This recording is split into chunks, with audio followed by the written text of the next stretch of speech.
সবাইকে শুভেচ্ছা সহ আমন্ত্রণ জানাচ্ছি দেশের এবং দেশের বাইরের সকল দর্শক শ্রোতাকে বাংলা রাতের সংবাদে। সংবাদ আয়োজন নিয়ে বার্তা কক্ষে রয়েছি আমি সত্যজিৎ সিংহ। বিস্তারিত সংবাদের শুরুতেই জানিয়ে দিচ্ছি লতিফ ট্রাভেলস সংবাদ শিরোনাম।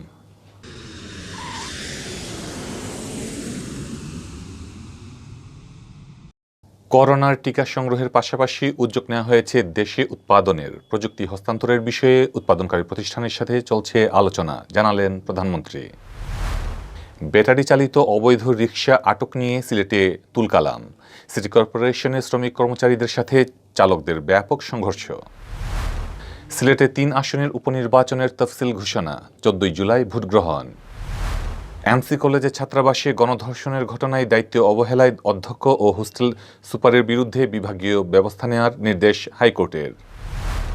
দেশে একদিনে করোনায় ৩৪ জনের মৃত্যু, নতুন আক্রান্ত শনাক্ত ২,০০০।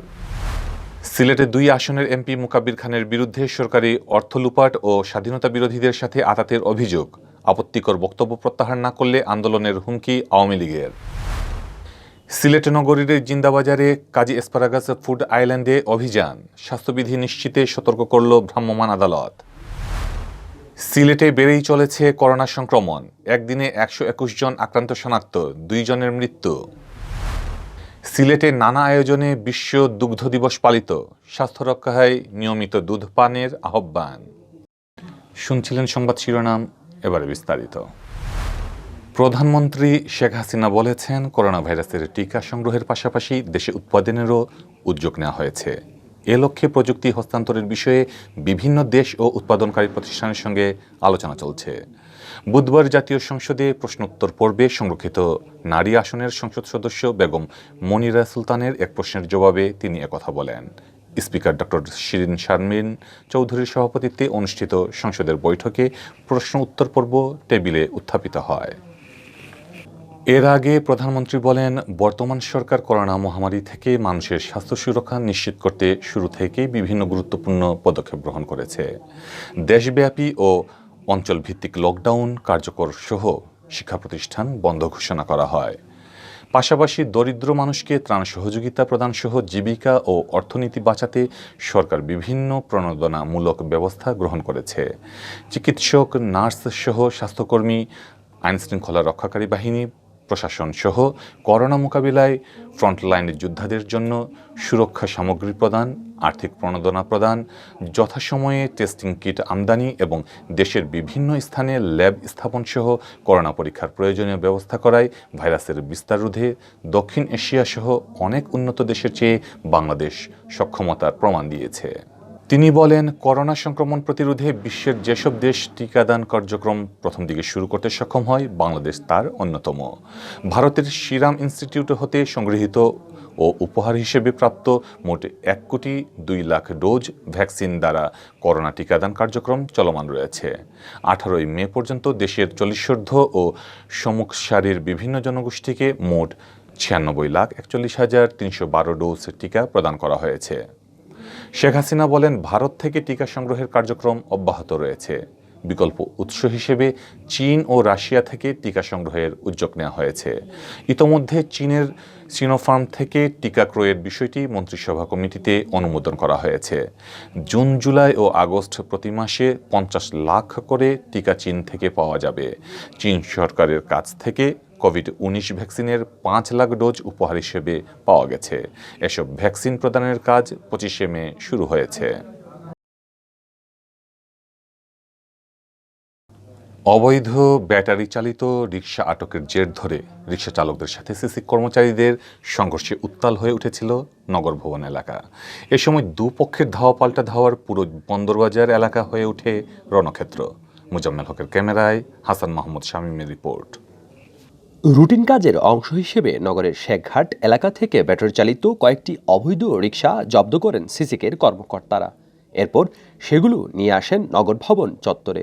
সেখানে তালিকা ধরে রিকশার হিসেব রেখে রিকশার সংযুক্ত ব্যাটারি খুলে রাখা হয়। এ সময় রিকশা ফিরে পেতে অনুনয় করছিলেন আটককৃত রিকশাগুলোর চালকরা। আমরা গরিব মানুষ, পড়ার গাড়ি চালাই, মাঝে মাল বইছে, কোনো এটা আমরা কিছু করার নাই, তোমার সিডি তাও তো সিডি তাই না গাড়ি পেয়ে গেলাম, এখন তো ঘুরতেছি, কোনো নাই, এখন মাঝে চাপ দেয়, তোমরা আমার গাড়ি এনে দেবো। ভাই গাড়ি ছাড়ি দিলে ভালো হয় ভাই। আমার 3টা বোন আছে, মনে করো আমি একলা গাড়ি মনে করো চালে টালে রোজগার করি, যা ইনকাম করি তা করি। এ সময় আটক রিকশাগুলো ছেড়ে দিতে কয়েকটি তদবির আসে সিসিক মেয়র আরিফুল হক চৌধুরীর কাছে। অনেক রিকশার মালিক মেয়রের কক্ষে দেখা করে আর না চালানোর শর্তে রিকশা ফেরত চান।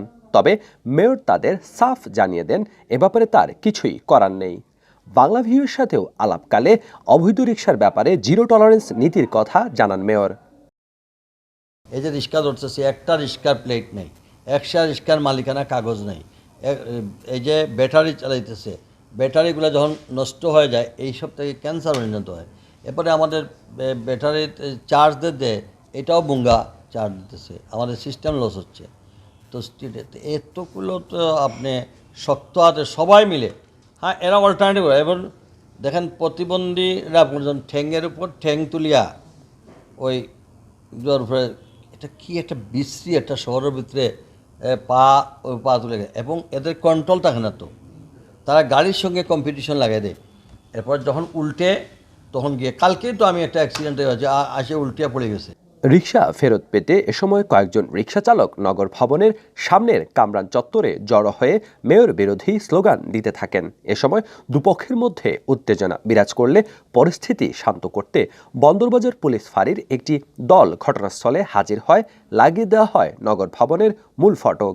হঠাৎ করে বাইরে ভিড় জমাতে থাকা রিকশা চালক শ্রমিকরা নগর ভবন লক্ষ্য করে ইটপাটকেল ছুটতে শুরু করলে উত্তেজনা তুঙ্গে ওঠে।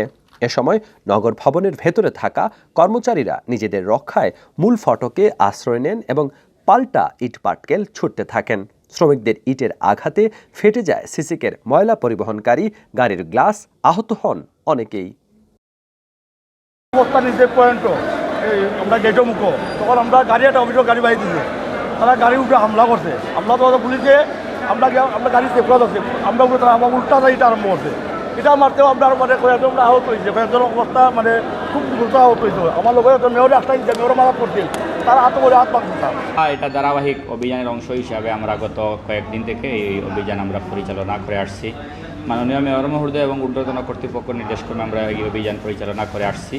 আমরা যখন আপনারা শুরু থেকে ছিলেন, আমরা যখন প্রথমে যে জুমিয়ার পয়েন্টে গাড়ি ধরি তখন অনেকে কিন্তু আমাদেরকে ফোন দিয়েছে, অনেকে তবদির করেছে। আমরা কিন্তু এগুলা কর্তৃপক্ষের আদেশ ছাড়া আমরা ছাড়তে পারি না। পাল্টা ধাওয়াতে শ্রমিকরা পিছু হটলে নিচে নেমে আসেন মেয়র আরিফুল হক চৌধুরী। নগর ভবন লক্ষ্য করে শ্রমিকদের ইটপাটকেল ছোড়ার তীব্র প্রতিবাদ জানান তিনি।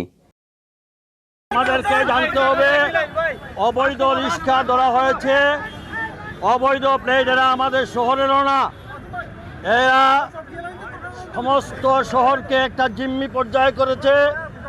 আজকে তারা বিভিন্ন এলাকার এই নগরের সমস্ত সিটি কর্পোরেশনের ভিতরে তারা যে অরাজকতা সৃষ্টি করেছে, 24 ঘন্টার মধ্যে পুলিশ যদি এদেরকে গ্রেফতার না করে তাহলে আমি নগরবাসীকে নিয়ে এই নগরে অবস্থান ধর্মঘট করব। এরপরই নগর ভবনে কাউন্সিলরদের নিয়ে জরুরি বৈঠকে বসেন মেয়র আরিফ।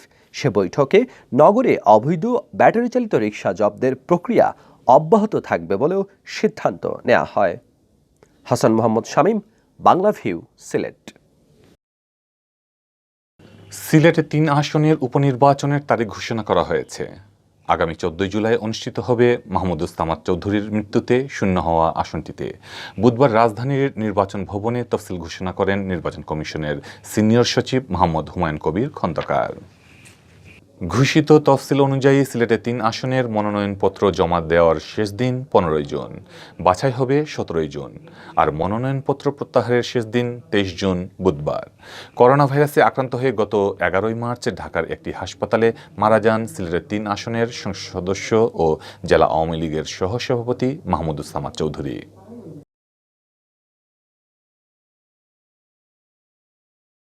সিলেটের এমসি কলেজের ছাত্রাবাসে স্বামীকে বেঁধে রেখে গৃহবধূ তরুণীকে গণধর্ষণের ঘটনায় দায়িত্বে অবহেলার কারণে কলেজের অধ্যক্ষ সালেহ আহমেদ ও হোস্টেল সুপার জামাল উদ্দিন ভূঁইয়ার বিরুদ্ধে বিভাগীয় ব্যবস্থা নিতে নির্দেশ দিয়েছেন হাইকোর্ট। বুধবার বিচারপতি মোহাম্মদ মুজিবুর রহমান মিয়া ও বিচারপতি মোহাম্মদ কামরুল হোসেন মোল্লার সমন্বয়ে গঠিত হাইকোর্টের ভার্চুয়াল বেঞ্চ এ আদেশ দেন। রায় পাওয়ার 7 দিনের মধ্যে ওই দুজনের বিরুদ্ধে বিভাগীয় কার্যধারা শুরু করারও নির্দেশ দেওয়া হয়। রায়ে আইন সচিব, জাতীয় বিশ্ববিদ্যালয়ের উপাচার্য ও রেজিস্ট্রারের প্রতি ওই নির্দেশ দেওয়া হয়েছে। এমসি কলেজের ছাত্রাবাসে তরুণী গণধর্ষণের ঘটনার পর সমালোচনার মুখে পড়েন কলেজ অধ্যক্ষ ও হোস্টেল সুপার। এই অবস্থায় আদালতের নির্দেশে গঠিত তদন্ত কমিটির প্রতিবেদনে উল্লেখ করা হয়, কলেজের ছাত্রাবাসে গণধর্ষণের পেছনে হোস্টেল সুপার ও প্রহরীদের দায়িত্বে অবহেলা ছিল। প্রতিষ্ঠানের প্রধান হিসেবে ওই কলেজের অধ্যক্ষ কোনোভাবে দায় এড়াতে পারেন না। এর আগে গত বছরের 25শে সেপ্টেম্বর রাতে সিলেট নগরীর টিলাগড় এলাকা থেকে স্বামীসহ এক তরুণীকে তুলে নিয়ে এমসি কলেজের ছাত্রাবাসে ধর্ষণের অভিযোগ ওঠে ছাত্রলীগ কর্মীদের বিরুদ্ধে। এ ঘটনায় তরুণীর স্বামী বাদী হয়ে থানায় মামলা দায়ের করেন। মামলার 8 আসামির সবাইকে গ্রেফতার করে পুলিশ। বর্তমানে তারা কারান্তরীণ রয়েছেন।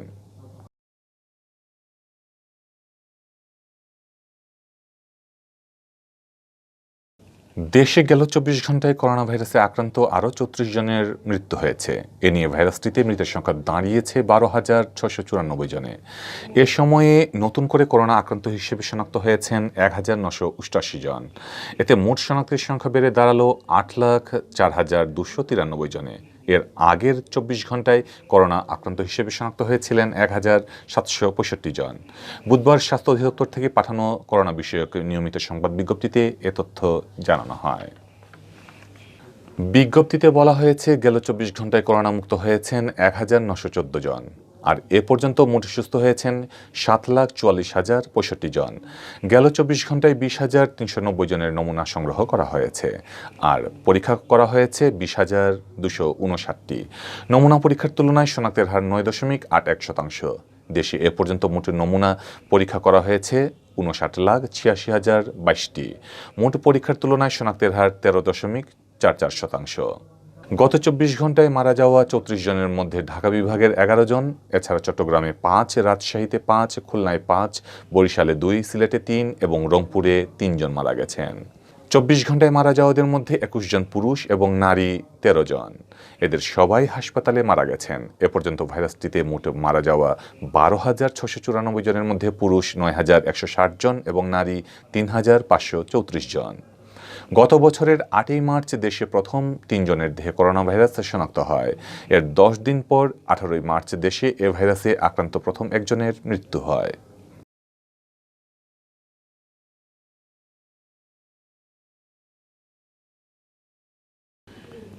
সিলেট 2 আসনের সংসদ সদস্য গণফোরাম নেতা মোকাব্বির খানের বিরুদ্ধে সরকারি অর্থ লুপাট, স্বাধীনতা বিরোধীদের সাথে আঁতাত এবং জামায়াত শিবিরকে পুনর্বাসনসহ নানা অনিয়মের অভিযোগ উঠেছে। মঙ্গলবার বিকেলে সংবাদ সম্মেলন করে এ অভিযোগ তুলেছে ওসমানীনগর উপজেলা আওয়ামী লীগ। সংবাদ সম্মেলনে আওয়ামী লীগ নেতারা এমপি মোকাব্বিরের বিরুদ্ধে নানা অভিযোগ তুলে ধরা ছাড়াও তার আপত্তিকর বক্তব্য প্রত্যাহার করে ক্ষমা চাওয়ার দাবি জানান। আওয়ামী লীগ নেতাদের নিয়ে আপত্তিকর বক্তব্য প্রত্যাহার ও ক্ষমা না চাইলে এমপির বিরুদ্ধে কঠোর কর্মসূচির ঘোষণারও হুঁশিয়ারির উচ্চারণ করেন তারা। সংবাদ সম্মেলনে লিখিত বক্তব্য পাঠ করেন ওসমানীনগর উপজেলা আওয়ামী লীগের সাধারণ সম্পাদক আফজালুর রহমান চৌধুরী নাজলু। এতে স্থানীয় আওয়ামী লীগের নেতৃবৃন্দ উপস্থিত ছিলেন। আওয়ামী লীগ নেতাদের দাবি, এমপি মোকাব্বিরের সঙ্গে জামায়াত শিবির সখ্যতা এলাকায় বেশ আলোচিত। তিনি নির্বাচিত হওয়ার পর উপজেলার চিহ্নিত রাজাকারদের উত্তরসূরিদের নিয়ে জোট বাঁধেন। এপিএস নিযুক্ত করেন ছাত্রদলের এক নেতাকে। আর হাটে ঘাটে প্রচার করে চলেছেন তিনি অতীতে ছাত্রলীগ ও আওয়ামী লীগ করেছেন। আওয়ামী লীগের হাইকমান্ডে তার নিকটজন রয়েছেন, এমন প্রচারণার মাধ্যমে তিনি বিভ্রান্ত করছেন প্রশাসনকে। আওয়ামী লীগ নেতারা আরও বলেন, এমপি মোকাব্বির সরকারি অর্থ লুটসহ নানা অনিয়ম করে যাচ্ছেন বেপরোয়াভাবে। ওসমানীনগর উপজেলার 8 ইউনিয়নের জন্য আসা সরকারি বরাদ্দ নিয়মনীতির তোয়াক্কা না করে লুটে পুটে খেয়েছেন। সংবাদ সম্মেলনে আওয়ামী লীগ নেতারা আরও অভিযোগ করে বলেন, ইউনিয়ন ভিত্তিক বরাদ্দ এমপির পিএস কোয়েস তার নিজস্ব লোকজন দিয়ে প্রকল্প বানিয়ে আত্মসাৎ করেছেন, অথচ চেয়ারম্যান মেম্বারগণকে কিছুই জানানো হয়নি।